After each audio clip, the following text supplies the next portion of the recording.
น้ำลูกพากูมาให้คอยไปหาไม่ไหวอย่าบ่ต้องน้อยใจวันนี้จะไปจนมืดจนค่ำขอเงินแม่นางซื้อเหล้าซื้อยาไปต้อนเพิ่นนำงานใหญ่ๆอาจจะได้ทำหากเพิ่นได้นำส่วนแบ่ง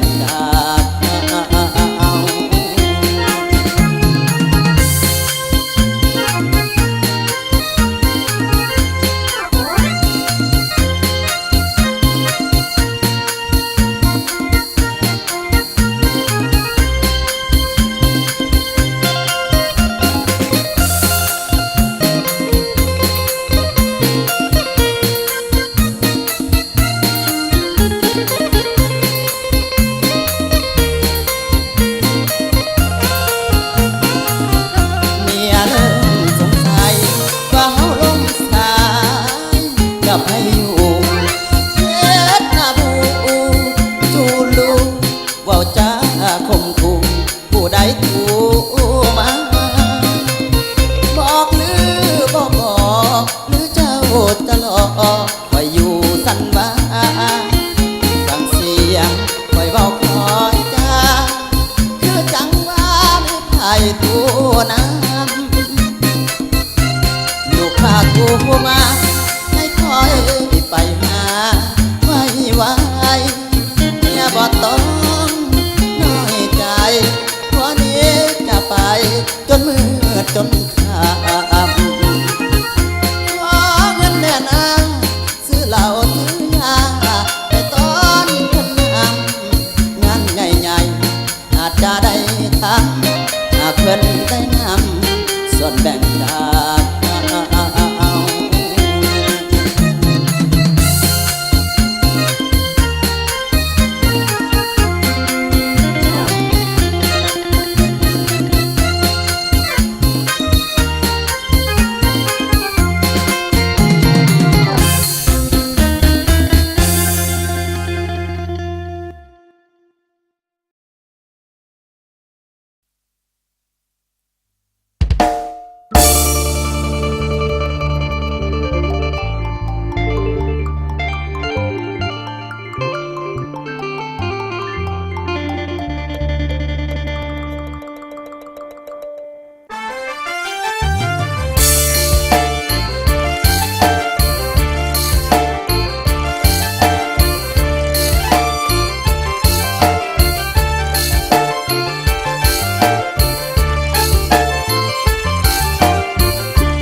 พอแต่เหลียวเห็นหน้าเข้ามายังปล่อยลอยเด้น้องจังว่าอ้ายนี่พออยากมองสินน้องว่าจังได้นำสร้างไม่ใส่เมียง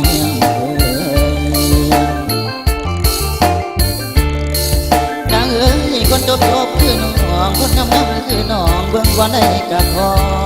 งเด้น้องจังว่างามแต่หัวหัวไทยอยากจองไว้เมื่อเป็นไทยอีเมสายนะคนไทย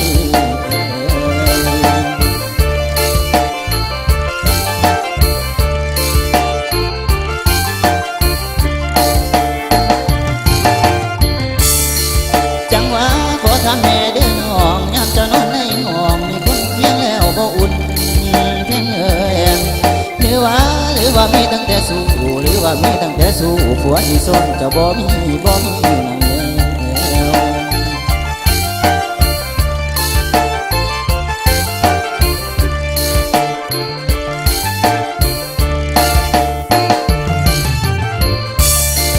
นางเอ๋ยอ้ายนี่คิดฮอดน้องมีอยู่สามยามได้ละอุ่นเพียงจังว่ากันเมื่อยามหนึ่งนั้นยามน้องนอนในห้องบ่มียามตุ้มห่มเพียงจังว่ากันเมื่อยามสองนั้นยามว่าน้องอาบน้ำอยู่ในห้องเป็นผู้เดียวนั่นแล้ว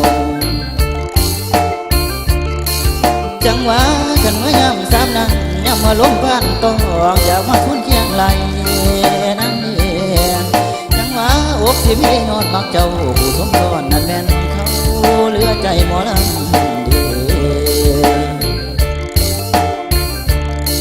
เตียลงสารวันเตียลงสารวันเตียลงเตียต้องตำเตียให้ต้องจำดินใบหูสารวันใบหูสารวันใบหูลุกขึ้นสารวันลุกขึ้นแล้วก็ขอเชิญฝนโตก็เชิญพ่อเชิญแม่กันมามวนน้ำกันฝนสารวันน้ำกันให้มันมวน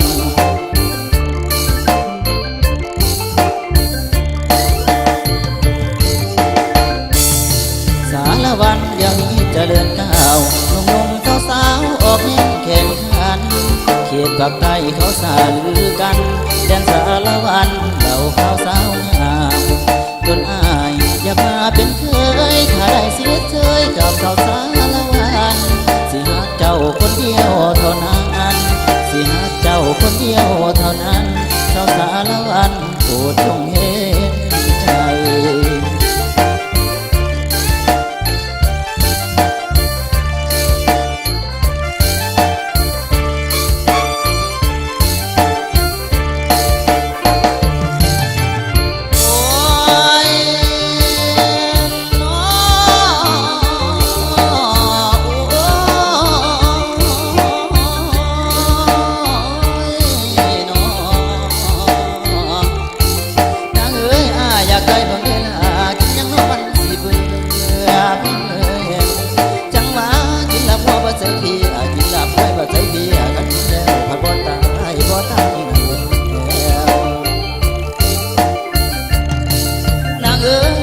จบคือจังน้องคนงามคือจังน้องอยากได้กันเป็นส่งสอนให้เจ้าใส่เบิ่งเองจังว่าอยากได้เป็นขันเสือสอนน้ำดองน้ำใส่เขาพอได้เท่าเป็นใส่ดังนั่นแล้วนางเอ้ยพ่อมาถึงตอนนี้สารวันสิลาก่อนจังว่าขอจบก่อนเด้อบัดทางสิลาน้องอวยลงนะคนงามลาลงสารวันลาลงสารวันลาลง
ปากสันอยู่เวียงจันทร์คนเขาเอาสาวเมืองเฟืองคนงามโตสันหรือคนตาอยู่วังเวียงคุณ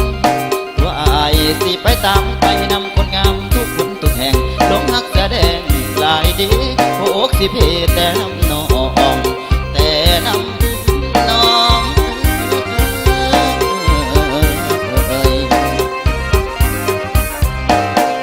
บ้านเบาเสียงจางกิริยาอ่อนหวานอยากได้น้องมาเป็นไอ้แม่บ้านอายุไกลอยู่ภาคใต้คนเด้อดวงแดงบ้านอายุไกลอยู่ภาคใต้คนเด้อดวงแดงถ้าหากน้องสีเพนั้นตกลงคงใจอายสิพาน้องไปเจ้าส้มภาคใต้ต่ำมีหลายอันที่นั่งบ่หูอยู่ทางใต้บ้านเม็ด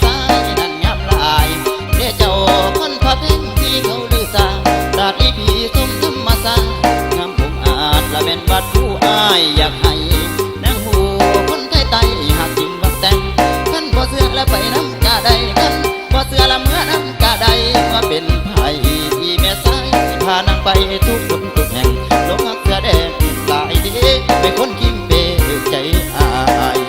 ผู้ชายง่ายๆถือใจอาย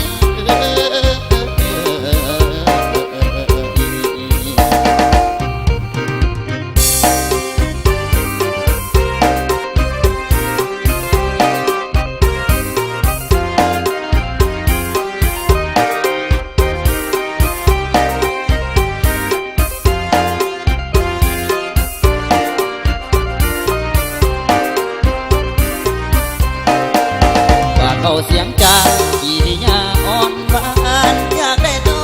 งทานมาเป็นไอ้แม่บ้านอายุไกลอยู่ภาคใต้คนเด้อดวงแม่บ้านอายุไกลอยู่ภาคใต้คนเด้อดวงแม่ถ้าหากน้องสีแค่นั้นตกลงคงใจอายสิพาน้องไปเจ้าส้มภาคใต้ต่ำๆมีหลายอันที่นั่งบ่หูอยู่ทางไปบ้านแม่ซ้ายนั่นงามหลายเด้เจ้าคนพระเพ่งที่เขาลือสาดาดอีพีสมธรรมศาสตร์งามอุกอาจละเป็นวัดผู้อาย